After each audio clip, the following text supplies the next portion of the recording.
So my name is Maurice Hamilton. I'm the CEO of a company called the SMC Group. This year we are 21 years old. I started the company when I was 19. And when we first started, we were a PR agency. And our job was to really break talent. For a long time, we were the go-to people for, at that time, there were 6 major record labels. So BMG, Sony, Warner, EMI, Virgin, and Universal. And the international divisions in the US primarily would come to us to help them to develop their urban roster, or at that time it was their black music roster. So it was our job to take those into, there was no One Extra those days. It was Radio 1 and it was Choice FM and it was all of those different types of things. And then eventually we'd done that across Europe for a number of different companies. And then in around 2005, we pivoted. The music industry went through this huge change. And we pivoted to what we call a marketing services procurement agency, which in, I guess, layman's terms is brand partnerships. Right? So our job now is we create relationships between brands and celebrities. Right? So we went from being a PR company that developed talent for record labels and for film studios as well, to being an agency that worked with brands or for brands, connecting them with celebrities, and whether that's from the entertainment world or whether that's from sport or whether that's from fashion, that's our thing. So we have a deep history in music. I started music from a very young age. At age 15, I was on Choice and moved from there, as I said, to 19 to start my PR company. We had all of the major record labels that we were working for and were instrumental in breaking a lot of the big acts that you know and love today, the Rihannas, the Sean Pauls, the whomever else's. And then not just urban acts as well, like the Nelly Furtados and, so like your mainstream white pop acts at the same time. Now as a procurement agency, we are really trusted with the relationships in terms of creating associations that are right for our brands. And we do that globally for Unilever. So for some of you, you may not have heard of Unilever. Unilever is one of the biggest FMCGs out there. So from Dove to Sunsilk to Ben & Jerry's ice cream to Ragu to Comfort to Surf to I could name like 50 brands that you'll know, right? That you could go through your cupboards, whether it's in your food cupboard or whether it's in your bathroom cupboard, that you'll know that Unilever represent. So we do all of the endorsements for them globally. We operate now in 17 different countries as a company, with offices in each of those markets and teams that do all of our endorsements, etc. We also do the Coca-Cola company. So the Coca-Cola company, we look after all of their music licensing and talent buying. So anytime you see an advert with any form of music in it, whether it's newly created music or whether it's music that's been licensed, existing music, our company does that. And we also do a lot of celebrity stuff. So like we've just done, for example, a new campaign, which is going to be a global campaign actually, with a UK poet, which is going to be breaking any day soon. And it's a poet that's from our community. And it's very, very good to see, like, my guys put him forward, and, at first people were not so sure, but we sold him in aggressively and they've ran with him. And when you see this advert, you're going to be like, wow, one of our guys, like in the same way that people are seeing now, the Olay advert with Lady Leisha. Like, we didn't do that, but we saw it and was like, this is great. Do you know what I mean? So anyway, I say all of that introduction to the company. What we do a load of different brands, as I said, from Cartiers to Cokes to Maseratis to all kinds of different types of things. I sat down a long time ago, probably about 10 years ago, and said that my journey to where I am today has been a long road. I'm 40, I just turned 40.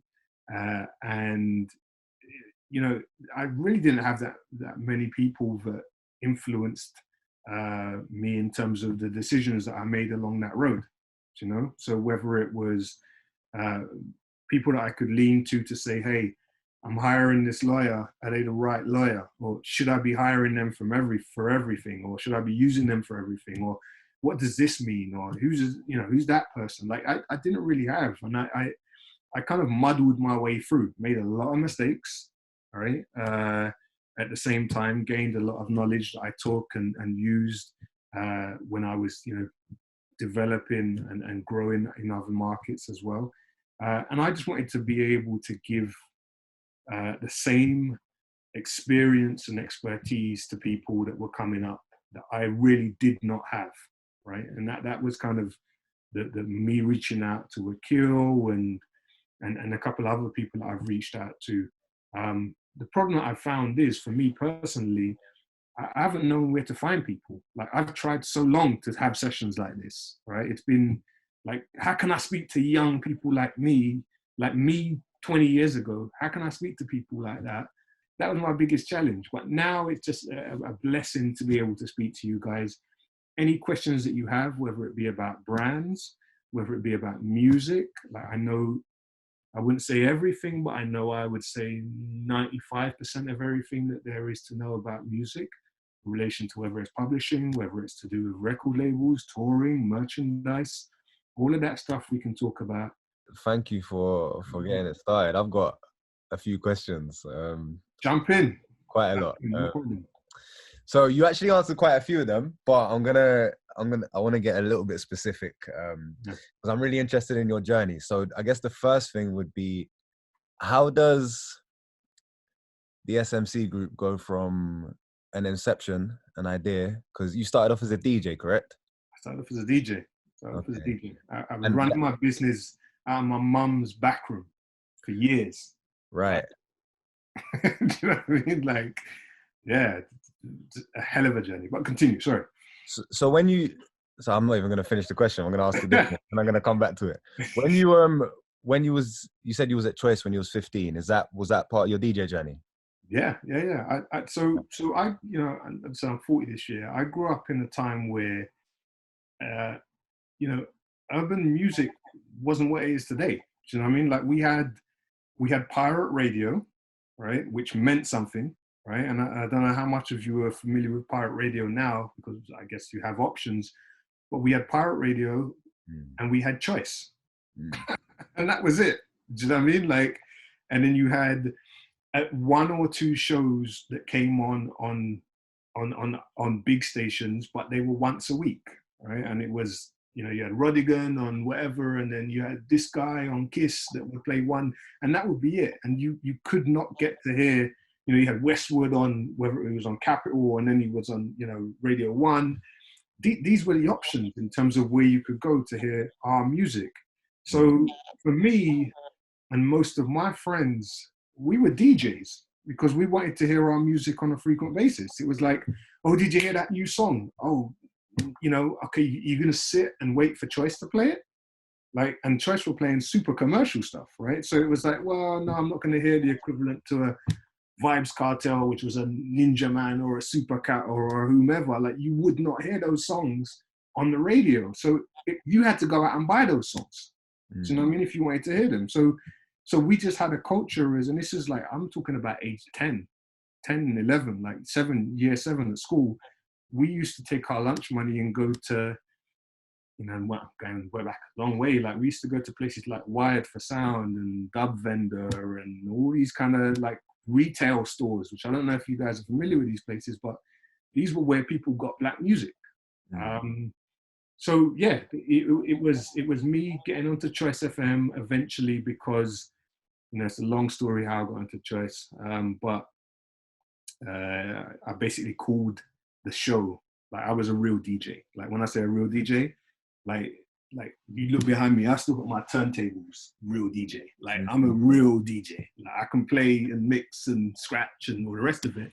And I called Choice and was like, hey, what you're doing isn't DJing. I called a DJ late at night and he said, well, come down and show me what you can do if this isn't DJing. Oh, you called him out like that at 15 years old? I was 14, going on 15, and I called him out.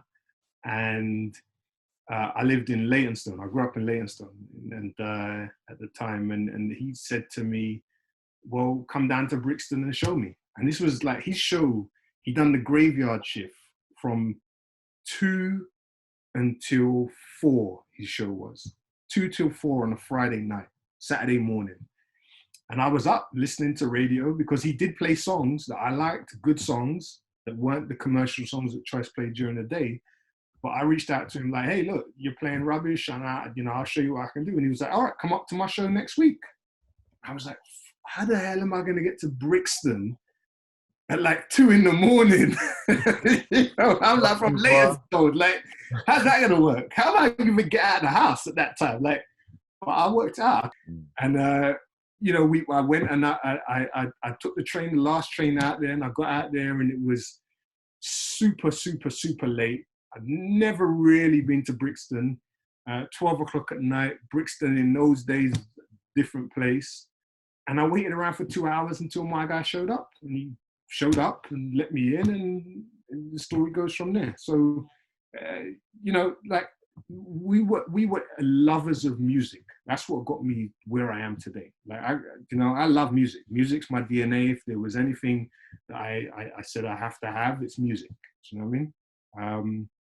So I think, anybody that talks about getting into music and, maybe they're, I want to build a brand and all the rest of that stuff, that's all great. But if you're not a musician and your heart's not in it, then your music career will only go so far, because you really have to be in this thing. Like, I see it all the time. Like, there's a big difference between a Rita Ora, right, who is a brand, I would say, versus a musician, versus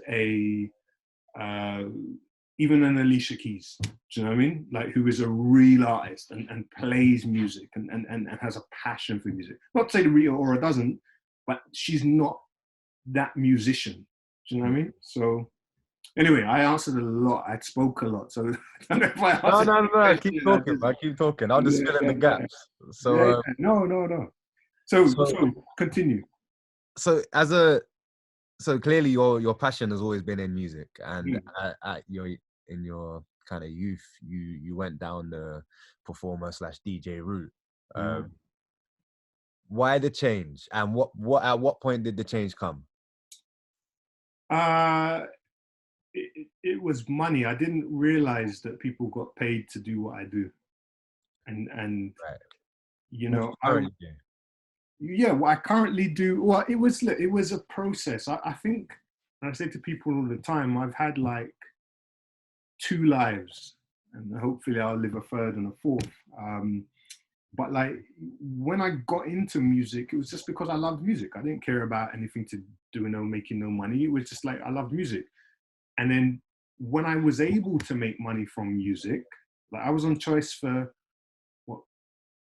4 years, and never made a penny from Choice. Like, they didn't pay any DJs at that time. Like, it was just, people were just on it. Like, some people would get some subs, like £30 a week or some rubbish like that, but nobody was getting paid. It was just, you were doing it because you loved it. And that's what I was doing. And then I did realize when I started, what got me into PR was record companies would start to send me music because I was on Choice. Like, I had years of buying music, and then people would send me music. I was like, oh, damn, I'm getting all this music sent.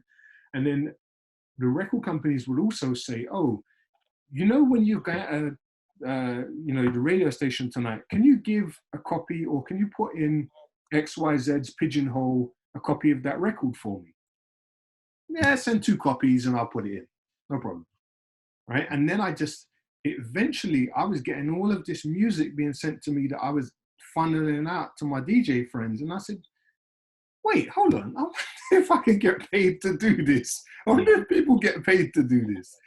And then I realized, like, there were promotions people that were getting paid like thousands of pounds to do the same thing I was doing for free.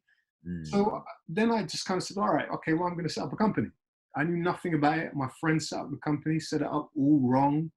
Like, that's like absolute nightmare. And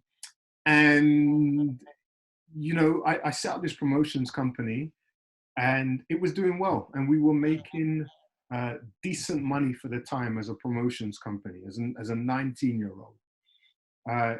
But then the music industry went through a big change, and I was making tens of thousands as a promotions person, right? Let's say, and you know, let's say a client was paying me, you know, Def Jam was paying 20 grand a month, and then I've got another one paying me 15, and this is great, perfect. All right, I'm making all these tens of thousands from PR across, you know, Europe and a couple other markets. And then the music industry went like that instantly, right? 2004, 2005, change, physical to digital.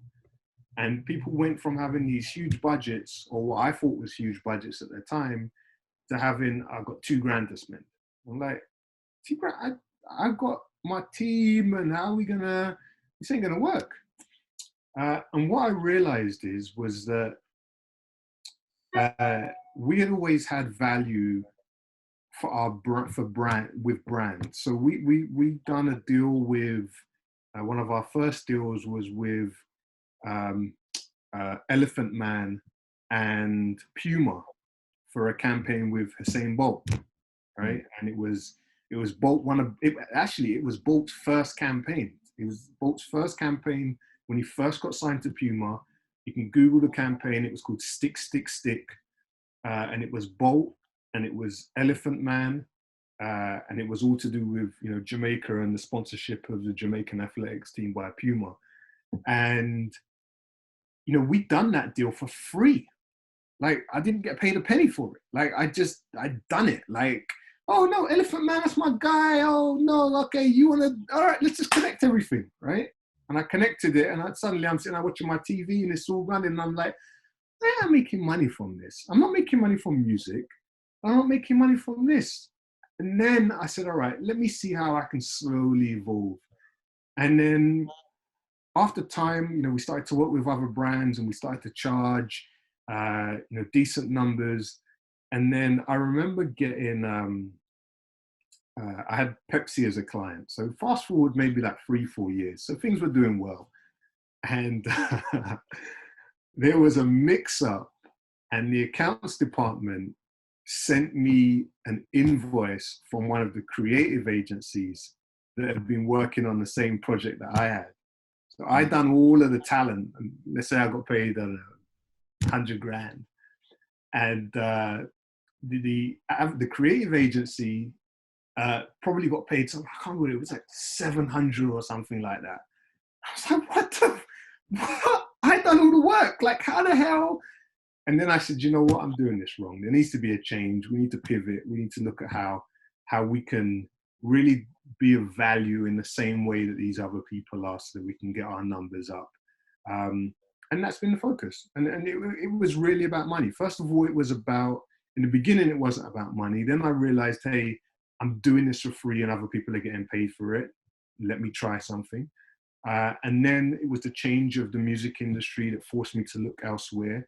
And then in terms of just tightening up and delivering a service that was of a certain standard, and being able to justify charging what we charge as an agency now, we just kind of had to look at, well, you know, how do we make ourselves, you know, that precious, you know, service that you have to have time and time again, and you can't live without us, as a brand or as an agency. So that's kind of where we are now. Now we do very well as an agency, and yeah, things continue to grow. You know, even during COVID times, our business is flying. Like no delay, no slow. People are still communicating. So yeah. I have a couple questions about COVID, but just Sure. before I do, so I think a lot of, I know what I struggle with, and I'm sure a bag of people struggle with the same thing, especially when it comes to the creative industry, is so you received a letter from the label that wasn't meant to be for you, right? And you saw the numbers that they were dealing with on the other side, and you said, "Right, what about?" From the accounts, yeah, Pepsi, yeah. So, sorry, Pepsi. So, yeah. at that point, I guess that's when you reevaluated your value. Is that when you said, Yeah, I said, look, I think sometimes it's hard to know your worth, right? mm, And sometimes you feel you don't want to undersell yourself. Sometimes you don't want to oversell, right? But I think that it was a wake up call for me, because I understood that I was doing the majority of the work in terms of carrying off the campaign, and I was being paid the least amount. And it wasn't because, some people, oh, it was because you're black. No, it wasn't because of that. It was because I didn't know my value. Do you know what I mean? That's the reality. If I came in and said, these services are going to cost you X, then they would have said, okay, well, this is what it is. This is the cost of doing business. We need these services. This is what we're willing to pay or not pay, right? And that's what I think people struggle with. When you're developing a business, you may not necessarily know what to charge, and you're, kind of hesitant to talk about the numbers. And, people can only say yes or no. That's what I learned a long time ago. And don't be afraid for them to say no. Like, the amount of deals that people have said no to, and I've come back and said, you know what, I'll give you an extra 500,000. All right, yeah, let's do it then, right? Don't be afraid to say no. There's not only one option. There's always different opportunities out there that you can look at, and sometimes maybe it's passing now, so you can come back to that same opportunity a year from now, 6 months from now. Do you know what I mean? So, but yeah, you have to know your value. and in that interim period where you do receive a no, and later on you find out actually they've come back and they've even upped the price of what you asked them for in the beginning, how do you keep that kind of faith that you're them saying no and you not pandering to what they wanted was the right thing to do? Because again, like with everything that's going on, sometimes you can do with that piece of money that they're offering. So like, how do you stick to your guns at that point? Look, I think it has to do with a number of things. I think, look, yeah, as you said, you're in a situation where you need the money. I'd say to everybody on this call, never show your weaknesses. And we're told to be, oh no, don't be the Mr. Proud and the iron face. And no, when it comes to business, never show your weaknesses, because let me tell you, the vultures that a lot of these companies are, they will take those weaknesses and leverage them against you. So I would say the first thing is that if it's a no, it's a hard no. That's always my position. If it's no, I'm gone. Thanks. We don't need to talk no more. That's it. Let's move on. Okay. Right. And have it be that. Don't be like, oh, let me ask my friend if he can talk to that person at the label again, or no. It's a hard no. I'm moving on. And sometimes you're gonna have to do that. Can I add to this? Sorry to jump in. I just thought this was a really interesting question. There's two things that I think is really important, because I'm just coming out of that transition now where you can say no, but it's like, hold on, wait, where's my next check coming from? I'm just coming out of that now. It's reality. So what I learned was you stack your deck. So when I'm asking for something, or when I'm going to pitch a deal, I'm going to pitch that same deal to 5 different people, and I'll pitch them all to all the different competitors. And so now if one person says no, it's like, all right, cool, X, it is a hard no, but then you go into the rest of them. Sure. And if you're smart enough and you've got those relationships, you can start maybe saying, oh yeah, I'm talking to X and Y, XYZ, and they start saying, okay, well, this person's, they're going to get the value, or I'm going to get the value. Yeah. So stacking the deck in your favor, always just it's the numbers game. Literally, all this is a numbers game when it comes down to certain things that you want. And so it's just who's willing to give it to you. There's 7 billion people out there. Let's go find one. So the second one is patience. I didn't realize it, but when I could really just turn around and say, all right, cool, I'm going to need this thing maybe in 3 months' time. And then I started plotting on how to get it in 3 months' time. I started talking to the people, and I started working on it, and then stacking the deck, and then making sure the relationships was right, making sure the proposition was right. Taking the extended period of time instead of, oh, right, I need this right now, allowed me to bring myself allowed me to come correct.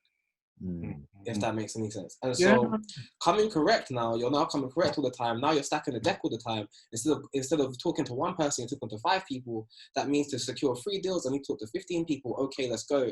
My likelihood of success is now increased because my pipeline is bigger. So the checks just drop more often because I'm talking to more people. And so that literally spanned me out the time where it was like, people were out here and I'm waiting on a yes or I'm waiting on a no. It's like I've just got more likelihood that more checks are going to come to me during this time. I think you make a great point. I think, look, it goes without saying that you have to have options.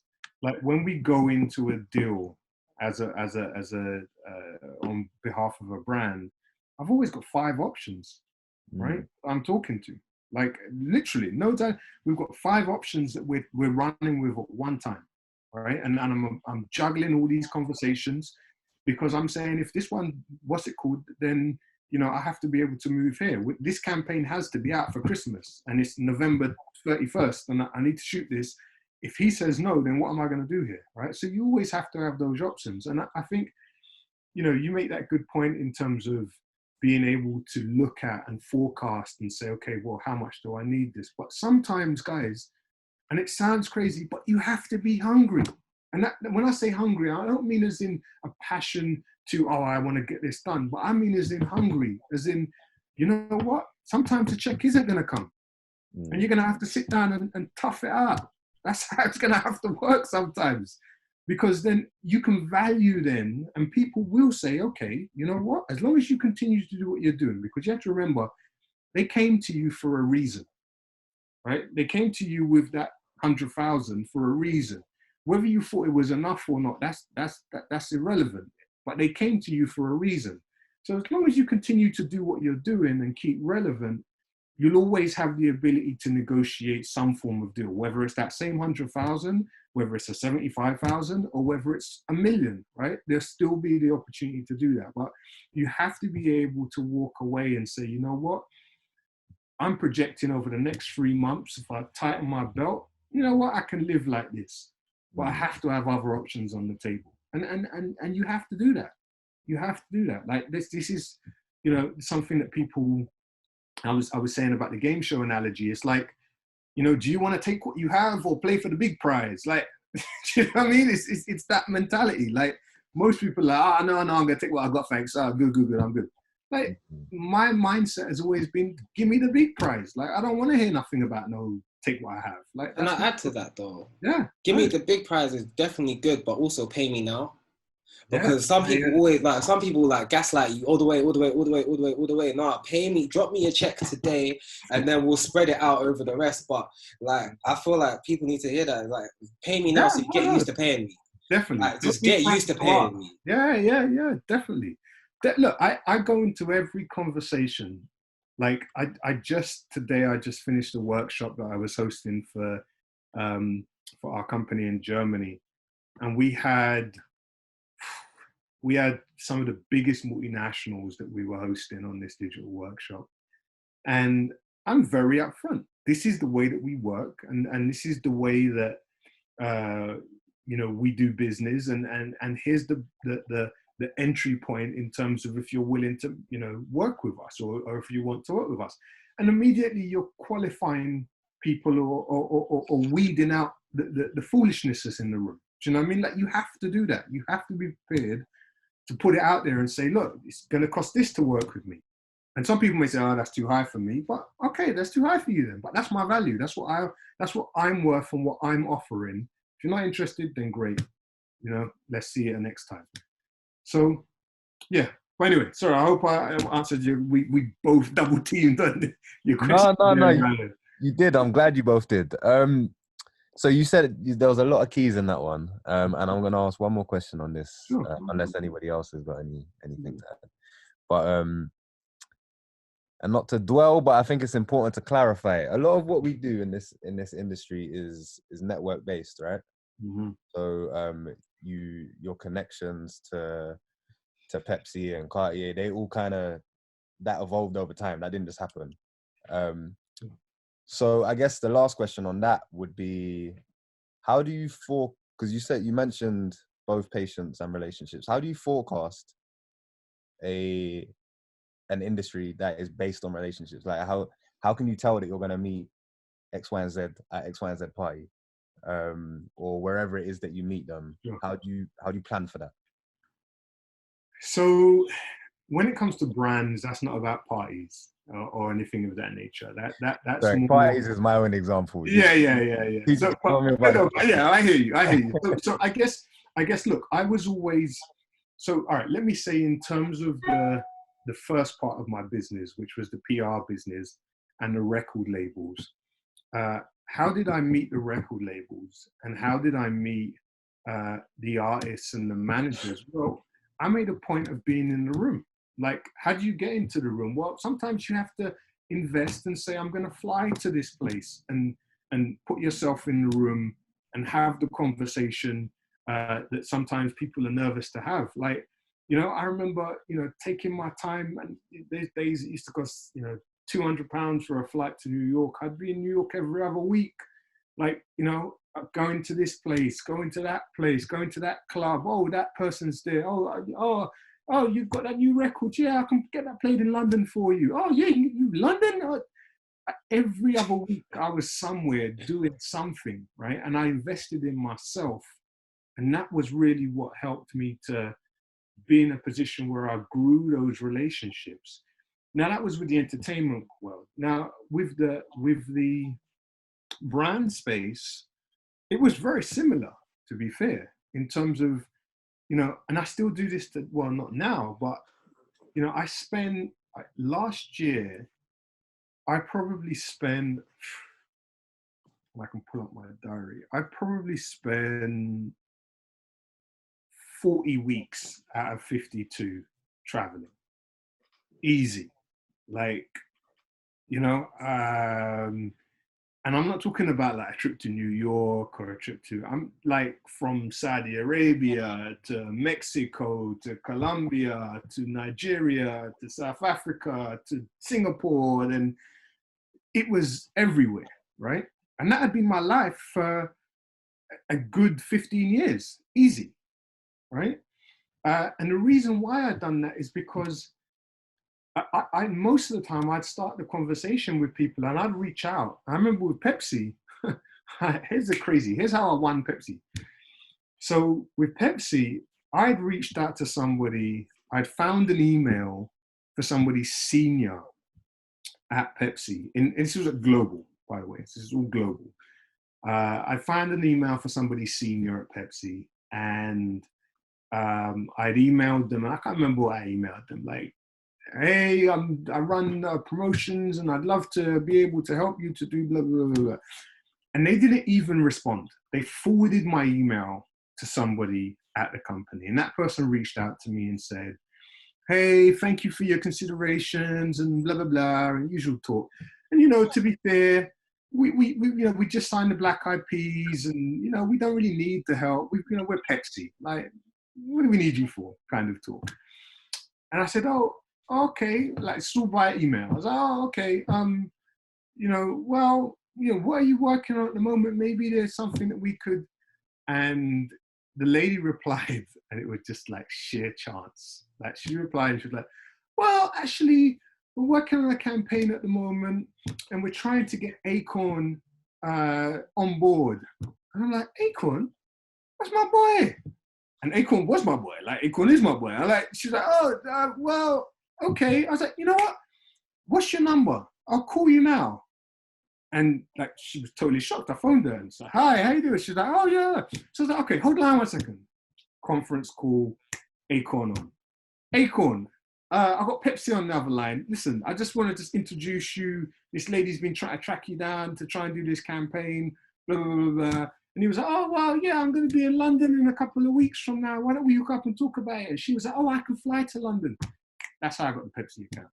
Went on from there. We've done a bunch of campaigns for Pepsi for years before we went to Coca-Cola and done stuff with them. So, that was just, once again, that was me being persistent, me not being frightened to do the outreach, right? So aim as high as you can aim in terms of contacts and whomever you want to reach, right? So I reached out. I can't remember what I reached out with, but what I do remember is that obviously what was special was I was able to add value, right? She thought that she had everything. She couldn't get, for whatever reason, she couldn't get through to Acorn, and there was maybe she was going through the record company and the record company was delaying or longing her off. and I instantly was able to deliver as well. I got him on the phone that day. Like, same time you emailed me, I phoned you, I put him on, and then next week we were in London having a lunch, and it was like, wow, this kid's real, like serious. So, and that's, if you can deliver value, you know, in a way that's special. And I say that because a lot of the time we don't understand not just our value in terms of pricing, but the value that we have as people that are working in certain areas. So, you know, the fact that you're in the studio there's, you know, you understand how to do production, I'm assuming, right? And you may take that for granted, but there's somebody out there that is paying tens of thousands or hundreds of thousands to somebody to make a radio jingle or to make a, you know, a song for a new television commercial, right? And this is real stuff. Like, this is what I do every day, right? So you have to understand the value that you have and then be able to position that value.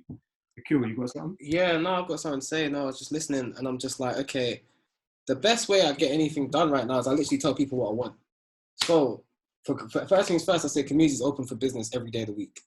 Like, and if by saying community is open for business, it's really weird. It gets people over the fear of approaching you with stuff.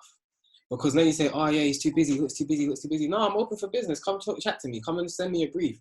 And that opens doors. And when you say it at scale, it's really interesting now, because the amount of people you tell you're open for business, oh, I've got this new track, I want to share this thing, I want to get this thing placed.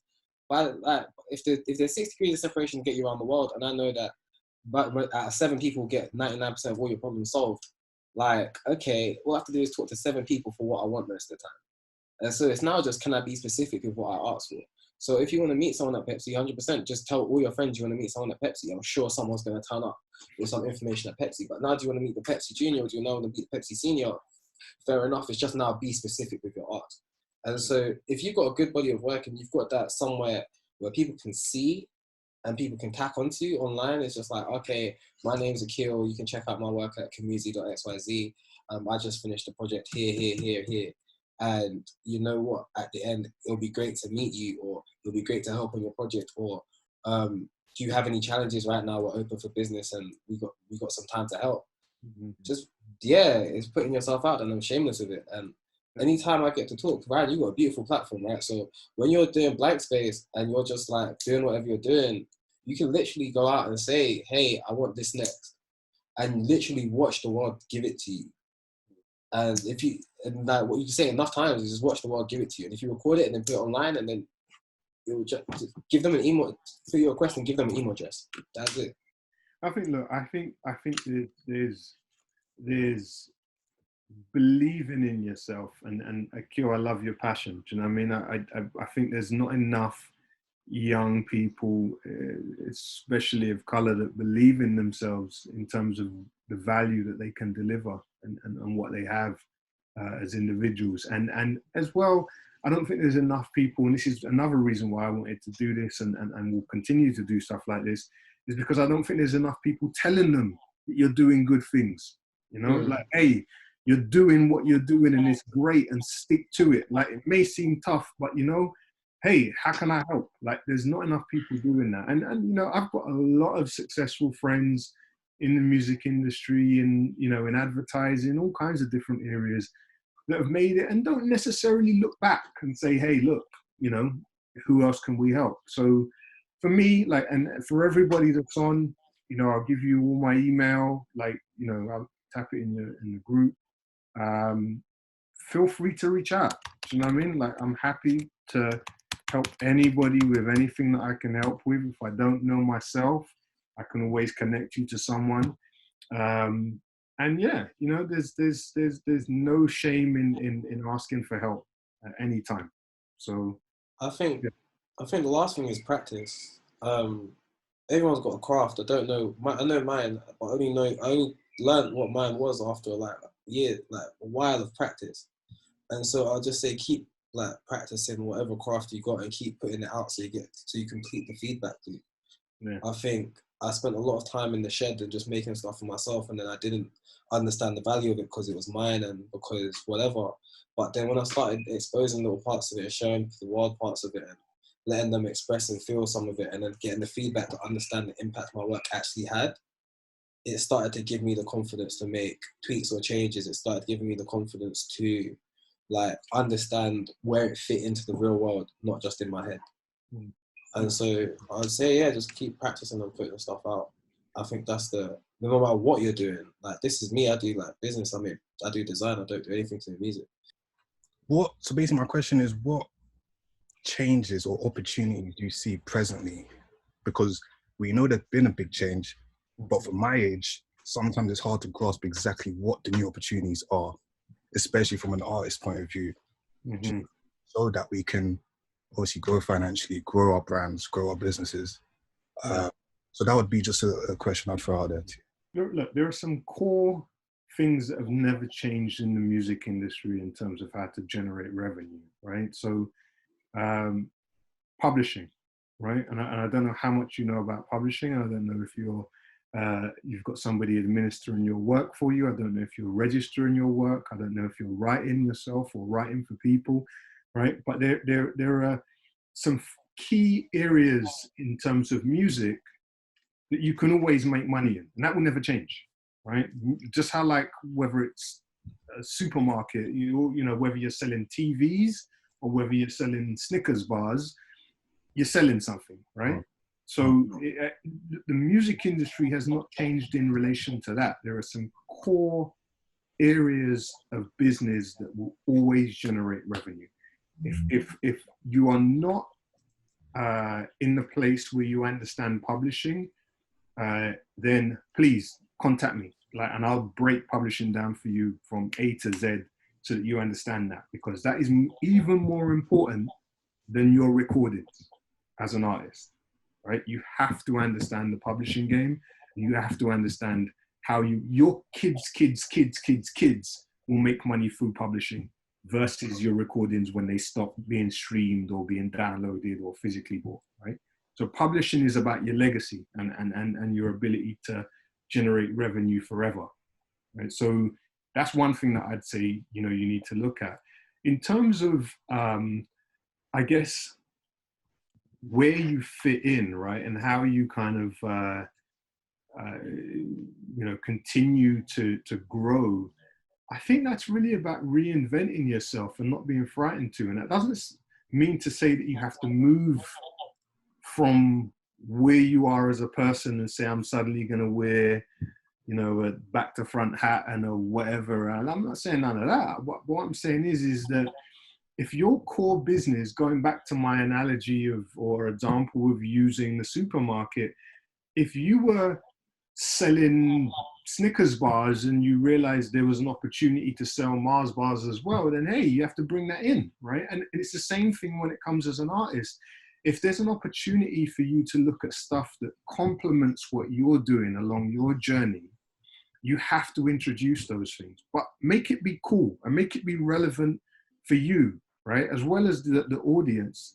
You know, if it's a case of, you look at, you know, people, I remember in the early 2000s, I remember Nelly, rapper Nelly, and he'd done the work with the country and Western act, and people looked at him and was like, oh, wow. But Nelly loved country and Western from a long time, right? And that audience was an audience that was huge across America. And when he done that collaboration, it was one of his biggest songs, and he made a load of money out of it. And for him, it was something that he was passionate. He loved country and Western anyway. It weren't just like, I'm connecting to make something happen, right? So these are the things that you have to look at and say, what are the things that are going to keep me relevant? How can I reinvent myself? Because everybody has to reinvent themselves. Like, as you know, I'm 21 years in this, but I'm constantly looking at new ways, leaning on younger members of my team. What is it we can do to help to get this, you know, moving? Like, look at Coca-Cola. Who don't know Coca-Cola? Why are they still advertising? Because they still need to have some relevance, right? They still need to be able to touch people. It's not because you don't know the brand, it's because you still need to feel that they need to be a part of whatever you're doing, whether it's at the cinema and I need a Coke to go with my popcorn, or whatever the case may be, right? They still need to communicate that to you. So you as an artist, you need to find, first of all, what your passion points are, what makes me me, right? And then what can I extend as a part of that? So if there's another thing that I can bring in that complements what I'm doing, then great. From a financial perspective, have the bases covered, publishing, merch, all of these standard things you need to have in place. And I can definitely help and guide you in terms of that. And then you just need to stay at it. You know, look, I tell you, I say to my brother who works with me, my business partner, I say to him all the time, I remember the days when we were making hundreds and we dreamed about making thousands. And it seemed like so long from when we were making hundreds to when we were making thousands to then when we were making tens of thousands and then hundreds and then millions. Like that process just moved like so quickly. But, you know, it seemed like ages, but it moved very quickly in the grand scheme of things. So just stick at what you're doing. Before you know it, you'll be there. But you have to have your bases down. Like you have to have your bases. Blankspace is it's a music, entertainment, and live event platform that I've created with 3 others, 2 of which are in the call, Jess and Aaron. And we were just talking about like, what are the things that we can ask you whilst we've got you here. And a couple of the questions were, what would you say is the best way for a brand to expand their audience with a limited budget? And what kind of brand are you? When you say you're a brand, what kind of brand? Music platform. So we've moved from live events until COVID, and now we're on YouTube. Okay. All right. Okay. So building brand awareness on a budget. I think, you know, and I'm sure you've heard this a million times. What you're delivering in terms of your content and your message has to be special, right?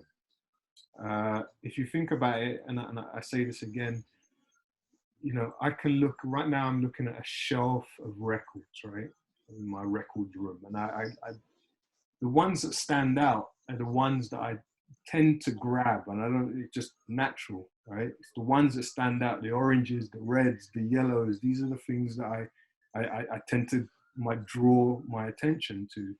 And I think you have to recognize that you're a brand in a pool of different brands, right? And how are you going to stand out is really what you need to focus on. And that isn't necessarily putting on colors or putting on anything that makes you stand out, but it's your message. It's what you're communicating. And then how you're communicating it, right? So are you doing everything else that everybody is doing? So we're all wearing black and we're all putting it on Instagram. Like, why are you different? How are you different? Do you know what I mean? So you kind of have to look at it and say to yourself, well, what is it? What's my message that is different to everybody else's message?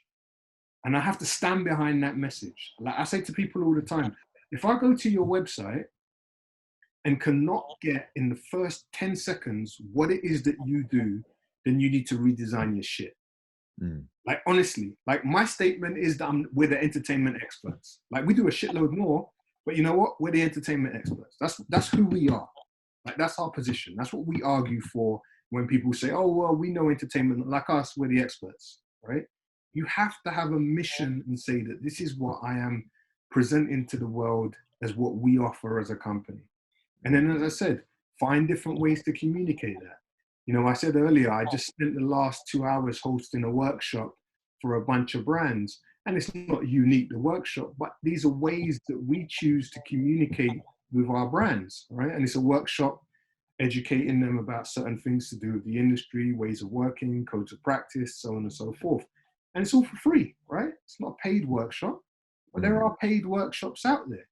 But then we bring in special guest speakers, we do all kinds of different stuff to make it special. So you have to think about 1, the message, and 2, the delivery.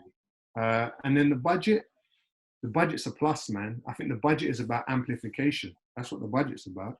You know, like if you've got a cool, great message, you think about the crap that makes it to 1 billion views on the internet of a baby doing some rubbish or a cat doing some rubbish. It's not about, you know what I'm saying to you? Like it's about like, oh, that's cool. And then somebody was, now it's easy for me to say that, right? It's because it's not as easy to create that great message and then find the mediums to communicate it. But that's what your challenge is. As a young entrepreneur, as somebody who's creative, that's what you need to spend your time on. Don't spend your time on building all of the infrastructure and we're going to buy this advert and get that money for this. No, no, no. Think about your message. That's the core. Once your message is tight, everything else will work from there. Yeah? Yeah. Amen. Other questions? Thank you. No, I'm gonna hand over to everybody else now, man. I've got a few more, but let me stop taking up space. Cool. Anyone else have any questions? Please don't be shy, man. Like as I said, you can always reach out to me after, but if you've got anything about anything, if I can give you an answer, I'll try and give you an answer. If it's music or... I'm going to be selfish. I've got an answer to go from 10s to 100s. It's painful as shit. Because you're already tired, like you're already like running around at full pelt because you think you're getting racks, and it's like, okay, I need to put energy on this. But then you realize this awkward moment where the transition actually isn't more work. It's just charging a higher price and finding more people to pay for that.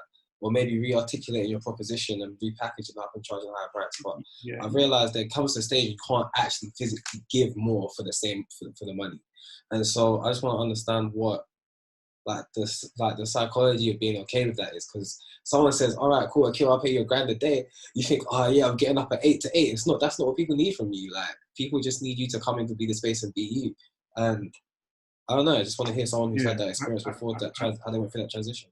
I think you make a good point. I think, look, it is not about the hours in the day, because that never changes, right? It's how you choose to use them, which is important, right? So I haven't worked for more hours to be able to earn more money. I've just decided that I'm going to use my time a lot more effectively. And that is a combination of things. That is educating myself with the information that provides more solutions to bigger problems, right? Okay. That's what it is, right? It's being able to, one, understand what the problems are and say, how can I put myself in a position where I can solve that problem? Now, once again, I'll speak with my analogies. It's there's a problem of rubbish on the road. Hire a road sweeper, okay? The road sweeper is paid based on the problem, right? And the level of the problem. If there's a guy out there right now that's trying to find, COVID solutions in terms of whether it be, vaccines, or whether it be, stuff that will change the hospitality sector, their value is going to be very different to that's the guy that sweeps the roads. And you may think that's an obvious thing, but a lot of people don't get that. Like, if you sit down and you think about, I'm delivering a service, that the value of that service is only X, then you can only ever be worth that. Do you know what I mean? Like, why am I ever going to pay you more than what you're doing? Like, you have to be able to step it up and solve those bigger issues. And that's what I done. I educated myself on, and that's not academically, that's through experience, that's through various other things. What are the different things that I can offer to them to solve those problems? And the bigger the problems, the more money I can charge and justify it with the solutions that I offer. And that's it. Straightforward. No wholly complicated and confusing. No, that works. That just works. I can see what to do. That works. Yeah. Thank you. Yeah, no problem. Yeah, big thanks for everyone, man. Thank you, Ryan, for organising this, because I was mad busy and I just said, Ryan, here's the football, run with it. And we've had a great discussion, and I'm glad that trust and all that type of stuff still works out, and it's actually lovely to see. My pleasure, man. It was a great conversation, and thank you, Maurice, for your time, man. I appreciate it. Man, listen, as I said, everybody, please, I typed my email in the chat, but if you need it, it's maurice@smceurope.com. Please reach out to me. Any questions, it doesn't matter how big or small, just ask, because I want to help. I want to do more, and just reach out anytime. But yeah, people, please do reach out. Like, not even to me, to him. Like, you got questions, you want to get your checks or anything specific, he'll probably forward you on to someone else. But at least that forward will probably help you along the way of what you're doing.